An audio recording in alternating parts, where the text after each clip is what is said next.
প্রশ্ন করেছেন, ইহরাম অবস্থায় সুগন্ধি ব্যবহার করা যাবে কি? জবাব, না।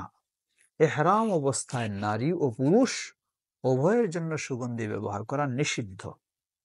তবে পুরুষের জন্য দুই অবস্থায় সুগন্ধি ব্যবহার করা সুন্নাহ। উম্মুল মুমিনিন আয়েশা রাদিয়াল্লাহু আনহা বলছেন, রাসূল সাল্লাল্লাহু আলাইহি ওয়াসাল্লাম যখন ইহরাম শুরু করবেন তার পূর্ব মুহূর্তে আমি তাকে সুগন্ধি লাগাই দিতাম, এবং যখন ইহরাম ভঙ্গ করবেন, খুলে ফেলবেন, ইহরাম থেকে মুক্ত হবেন, সেই সময় আমি সুগন্ধি লাগাই দিতাম। তাহলে বোঝা যায় পুরুষের জন্য ইহরাম অবস্থায় সবারই জন্য সুগন্ধি টোটাল নিষিদ্ধ।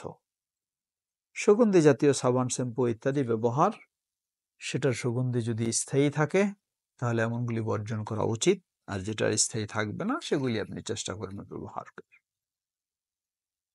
তো ইহরাম আপনি বাঁধতে যাচ্ছেন, ইহরাম বাঁধা হয়ে গেলেই, আন্তরিকভাবে নিয়ত, মৌখিকভাবে স্বীকৃতি দিয়ে ফেললেই আর সুগন্ধি চলবে না।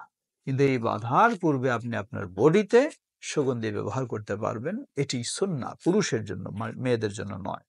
ঠিক ইহরাম থেকে আপনি মুক্ত হতে যাচ্ছেন, এই মুহূর্তে ইহরাম থেকে মুক্ত হওয়ার নিয়তে সুগন্ধি ব্যবহার জায়েজ রয়েছে, কিন্তু অন্যভাবে অন্য নিয়তে জায়েজ নেই। ওয়াল্লাহু তাআলা আ'লাম।